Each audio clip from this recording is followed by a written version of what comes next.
Good morning from Seattle City, Washington, USA. If you're looking for a break from busy tourist spots like Pike Place Market, a self-guided walk through the University of Washington campus is a great way to see a different side of Seattle. Let's begin.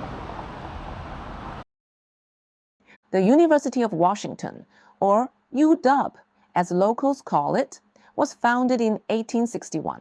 Just a few years after Seattle became a city. The campus covers 700 acres near Lake Union, about 3 miles from downtown. It's filled with beautiful trees, grand buildings, and stunning views of Mount Rainier. With about 47,000 students and 22,000 staff, this is the largest university in the state. Our first stop is the Henry Art Gallery, known for modern and thought-provoking exhibits. Entry is free, and it is home to James Turrell's famous lye sculpture and hosts artist talks and workshops. Unfortunately, the lye sculpture was closed on the day I visited. Next, we see the George Washington statue, unveiled in 1909. It's a popular spot for photos and meetups. From here, head to Red Square, the central plaza on campus. This is where students gather for events, protests, and performances.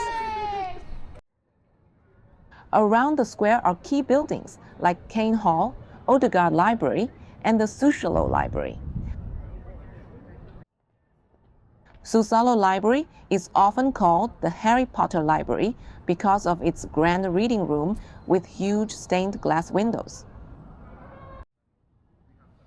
Opened in 1926, this neo-Gothic building truly feels like the soul of the university.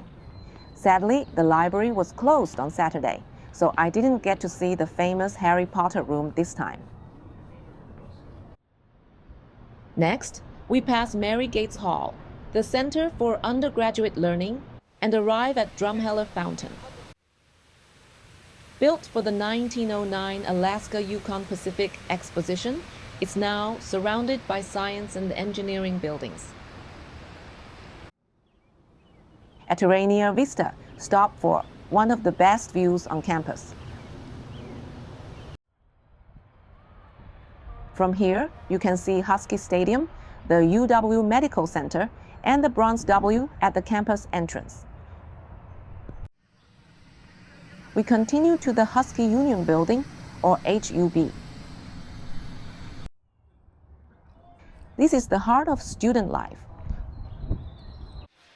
Home to student government, clubs, a food court, bowling alley, and more.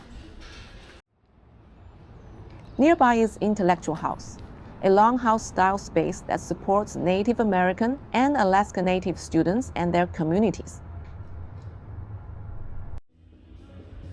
Next, we reach the Quad, famous for its cherry blossoms each spring. It's surrounded by beautiful Gothic buildings and home to arts and humanities departments. Our last stop is Denny Yard, the site of the first building on this campus. The old bell from the original downtown university still hangs here, rung once a year for homecoming. Thank you for joining me on this walk through the University of Washington. I hope you enjoyed discovering this beautiful and historic campus. See you in the next video.